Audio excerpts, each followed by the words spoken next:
Do you remember the way that social media blew up when Leo finally won his Oscar? Do you remember all the fanfare that went into it? Do you remember how the red carpet was covered and everyone wanted to know what everyone was going to wear and how the whole world just cared about this? Now imagine if all that had happened and no one had noticed. Imagine if Leo had delivered his acceptance speech to no one.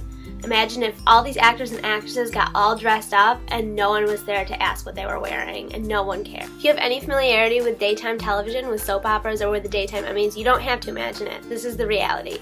Lack of coverage for the daytime Emmys has been a growing problem over the past couple of years, culminating in this past year, 2016, when the daytime Emmys weren't even streamed on computers, they were not covered on television, no fans could watch the show, and these actors and actresses, like I just said, did all of this for no one to see.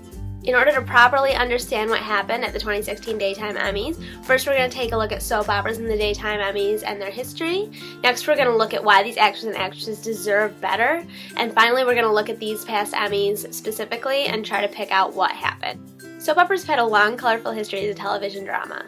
To quote C. Lee Harrington's piece, Soap Opera Then and Now, the U.S. soap operas of today evolved from 1930s radio serials, shifted successfully to television in 1952, and reached a high of 18 broadcast network soaps in 1969 before their recent precipitous decline. So soap operas have been around in one form or another for a long time, since roughly 1930. When the first soap opera was created, it was called Painted Dreams, and it was created by Erna Phillips, who later went on to launch Guiding Light, which aired in some form or another from 1937 to 2009. Erna Phillips would then go on to tutor Agnes Nixon and William J. Bell in the art of soap opera showrunning. Nixon and Bell would then go on to create Emmy Award-winning shows such as One Life to Live, All My Children, The Young and the Restless, and The Bold and Beautiful. These soap operas, along with ABC's General Hospital and NBC's Days of Our Lives, would go on to tell some pretty ludicrous adventure stories, like the Ice Princess storyline in 1981 where a crazed Greek prince tried to freeze the world, or the Marlena's Possessed storyline, which is exactly what it sounds like. But also these shows would go on to tell hard-hitting, socially aware stories that address racial tensions, gender equality, sexual violence, class differences, and LGBT rights.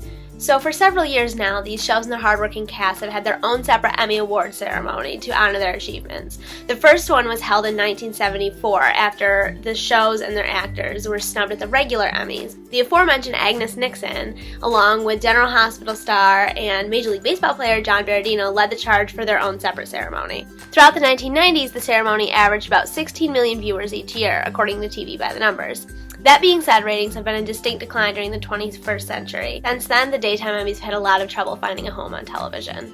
So to sum up, soap operas and their award shows have had a long and interesting history on television, but now let's switch over and look at people actually involved in the soap opera industry to understand why they're so deserving. So daytime dramas air 5 new episodes a week, and all of the current shows, except for The Bold and Beautiful, are an hour long. That means 5 new hours of material are produced every single week. For reference, that's about the length of 2 feature-length films a week. If you're wondering, actual feature-length films are in production for as many as 12 weeks, according to WriterWorld.com.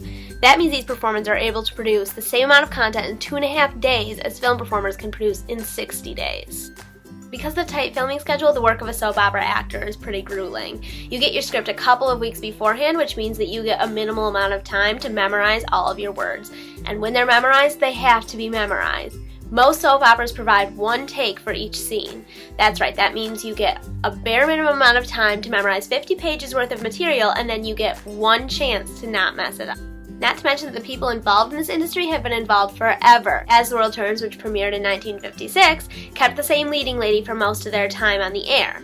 Helen Wagner played the show's protagonist from 1956 until her death in 2010, with only 4 years worth of breaks in between her stints as Nancy Hughes. That's roughly 50 years in the same character. Meanwhile, the face of daytime, Susan Lucci, who played All My Children's Erica Kane for 41 years, was nominated for 21 daytime Emmys in her time and only won 1. That's an even sadder track record than Leo's. So that's kind of the perfect time to launch into a discussion of what happened at the 2016 Daytime Emmys. Or rather, what didn't happen, because no one really knows what happened because they were not aired. In early 2016, Bob Morrow released the following statement. After last year's critically successful daytime telecast, it is with great disappointment that the National Academy of Television Arts and Sciences announces that there will not be a broadcast of the 43rd Annual Daytime Emmy Awards. This was kind of odd to fans, as Pop TV had aired the 2015 Daytime Emmys, and it provided the network with pretty high ratings in comparison with their other programming. They had also offered to air the 2016 Daytime Emmys, but now we were receiving a statement that said that it wouldn't be broadcast. Morrow then went on to say, after months of negotiations to find show sponsorship, the NATAS Executive Board has decided that the current climate for shows prohibits the possibility of a telecast this year. David Michaels also went on to reveal that the 2015 Daytime Emmys was pretty much completely funded by the National Academy of Television Arts and Sciences. They paid for all of the sponsorship, and that was not possible to do for a second year in a row. Maybe television just isn't the place to have these award shows anymore. However, in 2014, the show was streamed online, complete with a red carpet, even though it was kind of a shit show, and the awards, and they had Kathy Griffin as a host, and it was wildly successful. Why couldn't they have done that in 2016? For the record, there were cameras in the room during the award ceremony, and they were turned on. And about a week and a half later, they did release the ceremony online for people to watch.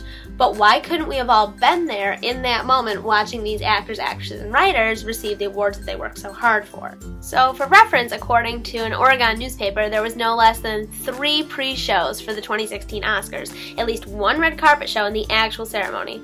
Programming lasted from 2 o'clock in the afternoon till the very end of the award show. If these performers, which we already established, take 60 days to film what daytime performers can do in 2 days, get all this fanfare, why can't these actors and actresses who work in daytime get one night online to show their fans what they've done? So maybe after all this you still don't see a reason to broadcast the Daytime Emmys. Maybe you think that soap operas are a dying genre and they should be phased out. Maybe you think that the actors and actresses aren't that deserving. I think that a genre has had such a huge place in television and whose actors and actresses work so hard deserve better than to not have their award nights shown. So think back again to if Leo's Oscar award had never been shown. Imagine if he had delivered his speech to no one except the people in the room. I don't think that any actor or actress deserves that to happen to them. Thank you.